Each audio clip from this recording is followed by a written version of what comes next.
Miss হবে না আপনার পছন্দের টিভি শো। দেখুন জি5 অ্যাপে একদম ফ্রি। আমার ছেলেটাকে গাড়ুতে ঢুকিয়ে দিয়ে ঘটনার বিয়ের শখ জেগেছে, তারপরে গুছিয়ে দেবো শখ। আমি ওটাই চাই গো সরু দিদি। বলছি বেশি দেরি করাটা তো ঠিক হবে না, তাহলে আমি কালকেই যাই নাকি তোমাদের বাড়ি? হ্যাঁ কাল?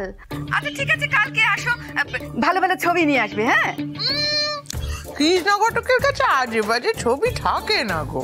ঠিক আছে, তাহলে আমি কালকে গৌতমের বাবাকে বাড়িতে থাকতে বলবো। হ্যাঁ এখন রাখি। রাখো রাখো। বাবা মেজো, এটা তুই কি করলি রে?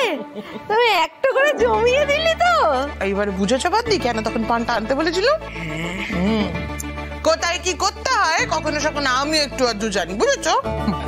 জানি তো মা, সেই জন্যই তো আপনাকেই বেঁচেছি। ভাইয়া তোর বউ কিন্তু ছেড়ে একটা করেছে। আচ্ছা শোনো শোনো, বলছি আমি তো আমার পাঠটা ভালো করে করে দিলুম, আবার কালকে করব, কিন্তু একটা প্রশ্ন, পাত্রী হবে কি?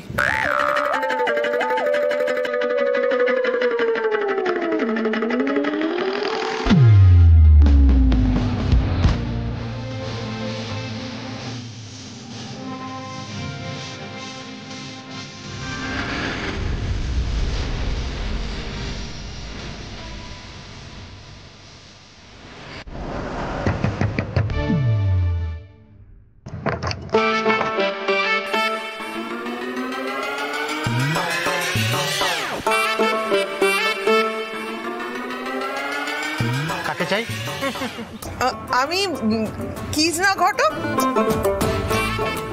আপনি বুঝি ঘটনের বাবা? হ্যাঁ হ্যাঁ, উনি আমার কর্তা। ও মা, দেখো দেখো দেখো, ঠিকই ধরেছি তাহলে। আর তুমি বুঝি আমাদের সরু দিদি, মানে ঘটনের মা? ও মা, একদম ঠিক চিনেছো দিদি। এসো এসো এসো, ভেতরে এসো, ভেতরে এসো।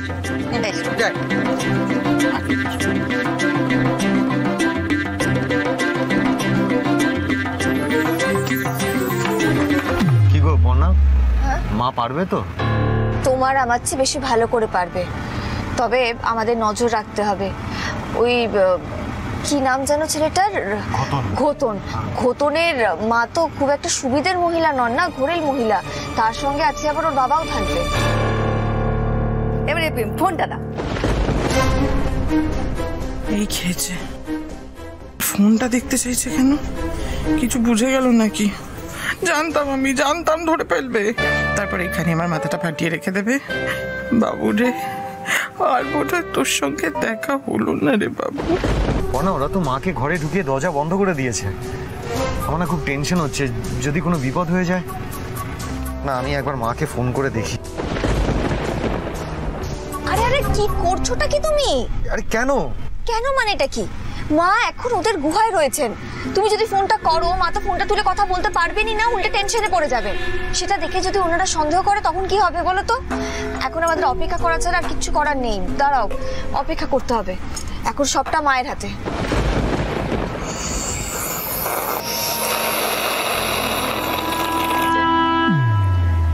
কিছু বলবেন নাকি শুরুত শুরুত করে চাই খেয়ে যাবেন? কি করি বলুন তো দাদা? হ্যাঁ বলি, আপনার ছেলের সম্বন্ধ জোগাড় করছি বলে বেছে বেছে মেয়েদের ছবি আনলাম, আর আমি ঘরে ঢোকা মাত্র কিনা আপনার দরজা জানলা সমস্ত বন্ধ করে দিয়ে একটা একশা কাণ্ড ঘটালেন। হ্যাঁ, এখন আবার ফোনটা নিয়ে নিয়েছেন, দিয়ে ওটাতে এরকম এরকম করে ঘেঁটে ঘেঁটে কি যে দেখছেন ভগবানই জানে। আর বলো না দিদি, ওই ঘটক আর ডাক্তারের কাছে কিছু গোপন করতে নেই, তাই তোমাকে বলছি। আমার ঘোতন তো ফেরার। ও তাই বুঝি? তা এবারে কি করেছে? এবারে একটা বড় দাও মারতে গেছিল, বুঝেছো তো?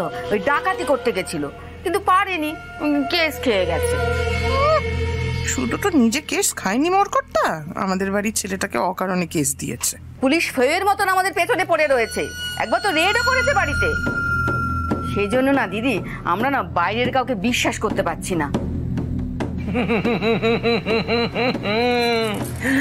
দিদি, সেই জন্যই তো এমন একখানা সম্বন্ধ আমি এনেছি না তোমার ছেলের, একেবারে রাজ্যটক।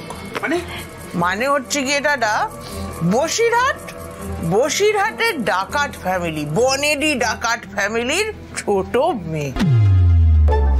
আচ্ছা আচ্ছা আচ্ছা, এই কিরম ফ্যামিলি একটু শুনি। ও বাবা, সে যা ফ্যামিলি দাদা, এর বাবা কাকা সবাই একেবারে নামজাদা ডাকাত, বুঝেছেন? আর ওই এখন কেউ কেউ পেশায় আছে, কেউ কেউ আবার রিটায়ার করেছে, তবে অঢেল পয়সা। চমৎকার চমৎকার, এ তো উচ্চ বংশ। তবে বিয়ের বাজারে এমনি এমনি কৃষ্ণা ঘটকের এত ডিমান্ড। হ্যাঁ, সেই তো, আপনি বলুন। তা হয়েছে কি দাদা, ওই ছোট মেয়ের ওরা বিয়ে দিতে পারছে না, কারণ পছন্দসই পাত্র ওরা পাচ্ছে না, বুঝলেন? বলছি দয়া করে যদি ফোনটা আমাকে একটু দেন। দেখাচ্ছি। ওকে, দেখেন তো। ও মা, মুখটা কি সুন্দর, একদম লক্ষ্মী প্রতিমার মতন, কি সুন্দর। হ্যাঁ, তারপরে ওই ব্যাকগ্রাউন্ড। সবই তো ঠিক আছে, শুধু একটাই সমস্যা। ও মা, আবার কিছু সমস্যা দাদা? পরিস্থিতি ঠান্ডা না হলে ঘুতন তো আমাদের আসতে পারবে না। এই রে, তাহলে তো খুব মুশকিল গো সরু দিদি, এত ভালো সম্বন্ধটা তাহলে তো ফসকে গেল। না না, অমন বললে হবে নাকি, তুমি একটু ম্যানেজ করো না কৃষ্ণা দিদি। আসলে কি জানো, এই ফ্যামিলিকে হাতে রাখা খুব ঝক্কির কাজ গো। মানে মেয়ের বাড়ি না একদমই অপেক্ষা করতে চাইছে না, মানে ওরা আজ বললে আজ একেবারে ছেলেকে ডেকে পাকা কথা বলে নেয়, বুঝেছো? এ তো খুব চিন্তার ব্যাপার, কি করা যায় বলো তো? কিন্তু ওরা যদি ছেলের সঙ্গে দেখা করাতে রাজি না হয় তখন? মা, আপনি ওদেরকে বোঝাবেন, আপনি বলবেন যে আরো 2 জায়গায় মেয়েকে দেখেছে, ওদের মেয়ে পছন্দও হয়েছে, তবে মেয়ের বাড়ি থেকে কোনো ডিসিশন এখনো নিতে পারছে না। যদি একবার ওরা ডিসিশন নিয়ে ফেলে তাহলে কিন্তু এই সম্বন্ধ হাত থেকে ফসকে যাবে। এসব বলে আপনি ওদেরকে কনভিন্স করানোর চেষ্টা করবেন। আসলে কি হয়েছে বলো তো সরু দিদি, ওই মেয়েকে না আরো 2 জায়গা থেকে ছেলের বাড়ির লোক দেখেছে, বুঝেছো? এখন ওদের পাত্রী পছন্দও হয়েছে, কিন্তু এখন অবধি ওরা কোনো কথাবার্তা এগোয়নি। তা এখন যদি মানে কোনো এক জায়গা থেকে মেয়েকে ফাইনাল করে দেয় তাহলে তোমাদের এই সম্বন্ধটা ফসকে গেল।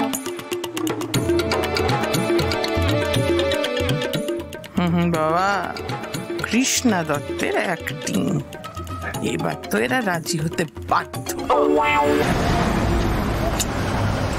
না, অনেকক্ষণ হয়ে গেল। না না, আমি আর পাচ্ছি না, একবার ফোন করি মাকে। এই দাঁড়াও দাঁড়াও দাঁড়াও, ওই তো মা, ওই তো মা।